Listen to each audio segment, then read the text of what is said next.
3 things does a producer want in a screenplay? I would say, for me personally, I'm a genre producer. I want originality. If it's not original, I don't want to have seen it for a long time. And I want it to be 90 pages. I really do feel there are very few movies that are horror movies that need to be longer than 90 minutes typically. I mean, you'll get The Shining and different things like that, but typically I think that horror movies and comedies should be 90 minutes. Get in, get out, see the funny, see the scary, that's it. That's what I think. What are the top reasons you would reject a screenplay? It's not original, or I've seen it very recently. Is it an idea, most of all, is it an idea I think people will want to see? Again, coming back to it, who wants to see this movie, right? Is there an audience for this movie? If I don't think there's an audience for the movie, or I think it's a very small audience, then it's more than likely a pass from me. But have you watched a film or read a script where you can tell this wouldn't test well, going back to your marketing brain, but you personally liked it? I mean, there are some scripts that are, in fact, I read one, it's an incredible script. It's batshit crazy. It's not a horror movie, but it's just, it's about the depths of alcoholism or something, right? And I just thought this was such a crazy, almost Darren Aronofsky kind of script or whatever, but I kept on going back to like, wow, would I want to put money in this movie? Because they wanted some money or whatever. And I was like, I think I would put money in the movie, but I'd really have to have a very big conversation with the other producers and the director as to how we're going to market this film. Because it's a very specific, like critic-driven sort of like piece that we'd have to get it into like a Sundance or a Tribeca or like a Cannes or something like that. It's the only way this movie's gonna make its money back, right? And so, so the answer is yes, I would take a risk on certain things, but you better know how to market that thing. You better know exactly how you're gonna try to get your money back, because it's not like the normal way you would with a mainstream audience. How long did you ponder this script?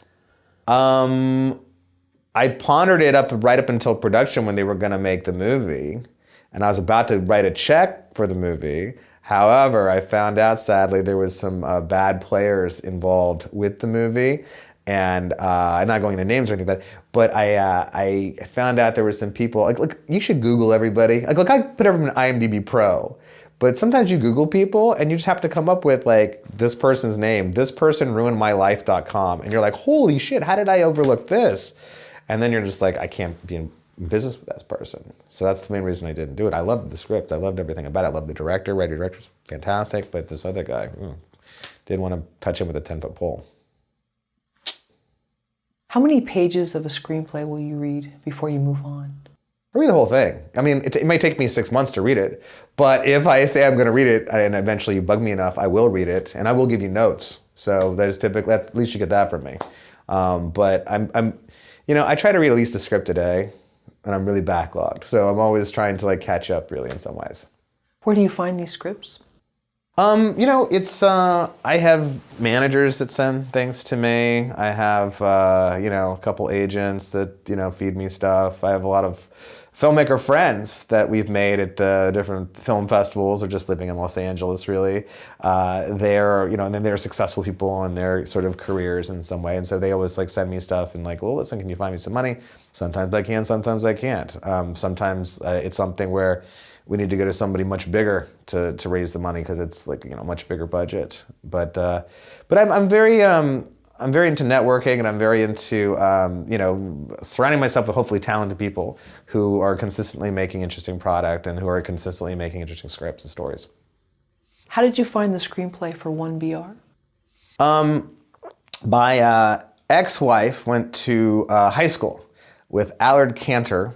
Allard Cantor and Jared Murray are two managers that run a company called Epicenter. And David Marmer, our writer-director, was rep by these guys. So I had one of those lunches that you have in Los Angeles where you talk about the projects you're working on and other, douchebaggery. And at the end of that lunch, I was sent 2 scripts, and I never read for 6 months. And the reason was, in my own defense, is we were about to go to production on something else, and I was very, pre-production and that sort of like pit of hell, and I was working very hard on that, and that project fell through. And all of a sudden, I found myself looking, for scripts, and I'm like, let me read these scripts I didn't read before, and I read both of those scripts. One of them was a movie called Tragedy Girls, which is a fantastic horror comedy, and Craig Robinson's in it. A bunch of people are in it. I basically read that script and I said no, because horror comedy is tough to do. Invariably, you find that the horror audience doesn't think it's scary enough, and the comedy audience thinks it's too scary. So I said, that's a pass. And they told me, hey, we just finished that movie last week. And I said, what do I know? The second movie was 1BR, and loved the script. I met with David Marmor right away, and we got along. He very smart, sweet, soft-spoken guy, but really, knows what he wants. So I immediately, found the script that way, and called my producing partner. Was like, listen, you gotta read this. We gotta sign a letter of intent to to get an operating agreement together and start making this our first film. So that's how it started. So you did the Hollywood lunch. You did the Hollywood lunch. You say what you want about the Hollywood lunch. It's very necessary. I'll tell you this though. You go to Sundance, and it's like going to 500 meetings without having to drive. That's what I think. But I wonder, in some sense, because you're all feeling good, you're around like-minded people. Maybe it skews. Maybe it's better to have the lunch because you're in LA. You're dealing with all the stuff that's true to LA, and it's sort of like dating. You want to know, is this going to work with this person? Sure. I'm sure that's it's the reason you meet people in general. I met David Marmor for a coffee, right? And we met at the Culver Hotel and hung out and had a scone. And look, you talk about your sensibilities. You talk about what you're interested in. You talk about is there something here? Do we have I really love Exorcist 3. I love Exorcist 3. Do you have the same sensibilities? I think that's another reason that you meet with people. But that lunch or a coffee or a drinks or whatever it is it's just connection any which way, right? That's what we're talking about at the end of the day. Are you connected to the person? Could I work with this person? Can I work with this person when the car breaks down? Which invariably it will break down. That's the whole idea about making a movie. The car keeps on breaking down. What do you do when the car breaks down? Well, you could yell and scream, or you could say, okay, well, what are we going to do about this now? How are we going to solve this problem, right? And you want like-minded people, right? And so sometimes you discover that when you're making a movie. Sometimes you discover that before the movie, because you just kind of sense this person's a nice person. He's not a yeller. He's going to talk. I can be the yeller. Whatever it is, good cop, bad cop, whatever it is, right? But I think what you're trying to get at, I think it's more about connection. That's the reason these lunches or whatever they are, drinks or coffees or whatever. You want to find out that they have you're like-minded, you have the same sensibilities, and maybe you have the same goals. And it's not just a year that you may be tied to this person, maybe several years. Oh, yeah. So to know that as well, this isn't just a one and done, year. And to be fair, I didn't think that, but now I know that. I thought we'd be done. We're shooting this thing as a lark. It's 2017 December. It'll be out by next year. No. And then when it does come out, it comes out during COVID. So now we're definitely stuck together, and we didn't get everything we thought we would get. In terms of a theatrical release or whatever it is. What was it in the screenplay for 1BR that made you want to make this movie?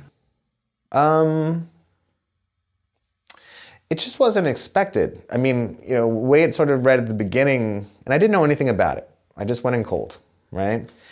At first you think it may be something supernatural. You may think it's a bunch of different things, a lot of sort of red herrings going on. And it turns out to be something kind of really different and something we haven't seen in a while, in a long while. And then it actually is somewhat original in addition to that, the kind of twists and turns. Every act, there's something that pivots in a different way, which I hadn't seen hardly at all, if not in a long time. And to be fair, it was on the script level, but it became even more in the edit as well. But on the script level, it definitely was something much different that we hadn't seen in a long time. And it was contained. In terms of the actual atmosphere, was contained, which is important for a low-budget film. So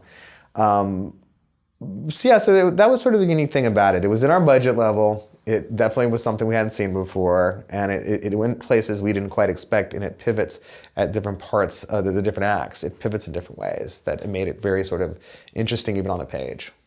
And so when you took your test marketing, your research brain, how did it measure up? Well, I mean, look, I thought about trailer moments, right? And, you know, it's funny, like, it had trailer moments. It had definite trailer moments. I also knew that, look, like the performance that this young lady is going to give, Nicole Bryden Bloom gave, is going to be key to the whole thing. Like, she literally is like the movie. Like, her face has to emote, and she has to have that kind of face. I mean, Nicole has these big eyes, and you can just tell there's like a million things going on with her when she, like, you know, looks at the camera, right? We needed to find like that particular actress, and we did, thankfully. We knew the ending was extremely important. You know, we knew there were we knew there was little things within the script that we could toggle and sort of make our own in terms of like producers giving some, you know, advice and the different things like that. I mean, like we had a torture song in there, right? That happens in the movie. Hopefully giving out too many spoilers. But like, you know, we went through a couple different, you know, ideas of this. The producers came up with ideas, and then, you know, David had ideas, and we were able to, like, you know, get the right song and everything else. So that was even sort of on the script level that we sort of noticed that little things we could do that would make the movie maybe successful in some right in terms of like, or our traditional sense of successful in terms of like maybe a mainstream thing. Did you envision the audience who would be watching this? Absolutely. I mean, look, we knew that, you know, it was such a smart script. We knew that we had almost a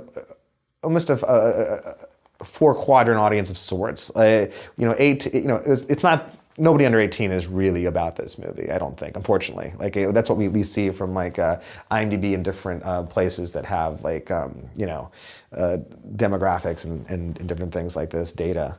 We knew that it skewed older, weirdly. It was a lot of accessibility to the movie. And in fact, it was confirmed in a way. We went for a meeting with Netflix, and Netflix told us, you know why we like your movie? Because this is the kind of movie you can watch with your mom. And we were like, oh, wow. I don't know whether to be insulted or, yeah, I guess we're going to take that as a compliment because it's accessible. And we could see that sort of on the script level too, where, okay, it's kind of thoughtful in certain ways. There is like violence to it, but the way the violence is framed was that it was purposeful. It wasn't gratuitous. There's nothing where we're trying to like, you know, there's no, you know, you could go different places with like movies that people get sort of maybe put through the ringer, let's call it. But we knew that this didn't have any of that, thankfully. I mean, it has some elements of horror and different things like this. I mean, really the movie's a psychological thriller with elements of horror, right? That's what we define it as. So we knew that it had enough of these different elements to be, to make it accessible to a wider audience, even on the page. Well, you also have a strong supporting character who's older, and I think they work well together, the protagonist and that character, and it also shows the goodness of your protagonists in the dealings with this person, without giving away too much. But I like that. I thought that was well, I mean, the other thing on the page that was interesting is that even the so-called villains in the film, like, they think they're doing right. Like, they really do believe that they are helping people, and clearly it's misguided, but you almost kind of see, like, our main character kind of see their point of view, which is interesting in its own right too. Like, she kind of sees like, okay, this maybe could be a good life. You know, maybe these rules are actually kind of necessary, misguided as they may be. What's your advice to screenwriters who are trying to pitch their scripts and get them read? I think that coming back to it, hopefully it's original. If it's not original, hopefully it's something you haven't seen in a long time, or it's done in such a way that it is a new spin on whatever this maybe standard genre thing could be, right? I mean, we have so many different, like, you know, Groundhog's Day movies. Now we have the horror versions of them. Now we have, like, you know, the people that will take it and do a different twist. I mean, you know, Freaky Friday, horror version is freaky, let's say. Well, it kind of did the same twist, but differently, right? They made it their own. So I guess my advice is, if you can go original, go original. If it's not original, then have a new spin on it so that it seems like it's original. Or you haven't seen it in a long time. Those are the things. The other thing too is don't turn in anything that's halfway done. You're never going to get a second chance. I'm not going to read it again. I can tell you that. There's very few people that I'd read a script a second time for if I didn't like it the first time. So you better, when you're going to give it to somebody, it better be in its finest form. Like, have all the typos out of it, have format it correctly. Just make sure you're putting your best foot forward when you're giving it to somebody to read, because they are spending their time to read it too, right? You spent your time to make it, they're spending their time to read it. What about the school of thought that like certain things are in style for a short window of time? So found footage after Blair Witch, now there's all this found footage stuff for a while, and it's trendy. It's what people want to see. What about going with the flow if you can do it within a short window of time? I mean, look, everyone's trying to make Terrifier 2 now, right? Like, Terrifier 2 made $1 billion, well, I mean, made like $13 million, but it was shot for like $250,000. And now everyone's thinking, look, if I can just put together this ultra gross movie, I can maybe get it on the big screen too. What they don't realize is that Terrifier 2 had like 8 to 10 years worth of awareness for that film. Was on Netflix and all the AVOD platforms. Like the Terrifier 1 came out 2016. It's 2022. 6 years that movie had of like people soaking it up and some people actually liking the film. So that when it came out, they didn't do any marketing for that film. They just released it in 750 theaters. We made like $1.3 million, $1.4 million opening weekend and went up every weekend, right? It's because it had awareness. That was the main thing. You can't just jump on this bandwagon, let's call it, and hope to make some money. Like they tried to do this with the Grinch movie, You're the Mean One or whatever, which is not as good as Terrifier 2, by the way. But they tried to jump on this bandwagon. Oh, this is gonna be ultra gross, and it's like, it's the Grinch, and it should be really interesting, and didn't make that much money compared to Terrifier 2, because Terrifier 2 is actually good, and had a lot of awareness for it. So. But there's always these things where, okay, the shark movie is popular. Well, you go to Tubi, there's literally 100 shark movies. Oh, clown movies are popular. There's a shark clown movie on Tubi right now that I haven't watched, but exists, right? There's a Santa clown shark movie on Tubi right now, right? You can try to take all these genres that you think are popular and make a movie out of it. Maybe you'll make some money, but it's a trend. Try to do something that people aren't doing, right? Try to do something that you haven't seen, hopefully. And other people will copy you. Here's a funny thing. So Netflix rejected us twice before they took us the third time. They took us the third time because we did well on VOD, and we opened during COVID, so no one was watching anything, so maybe that helped us too. We took Netflix our VOD numbers. We said, hey, look, we did pretty well. And they're like, all right, we'll take you. We'll give you no money, but we'll take you. So then fast forward to us getting to #1 and staying in the top 5 for 8 days. Our friends go in for a meeting with Netflix, and they're like, it's gonna be a pass. We're looking for female in peril, contained atmosphere, everything we had gotten rejected for, now they're looking for it, right? Here's the truth of it. You write something original that's interesting, and then they'll copy you, right? They don't believe until they believe, is the idea. So that's why doing something original maybe is not the worst thing to do, as long as you can market it. That's the main thing. Rising above the noise is the toughest part for most filmmakers. It's so easy to make a movie nowadays. There's hundreds of horror movies. All of them have better posters than the next. But rising above the noise is the main thing. If you have something original, it's even better.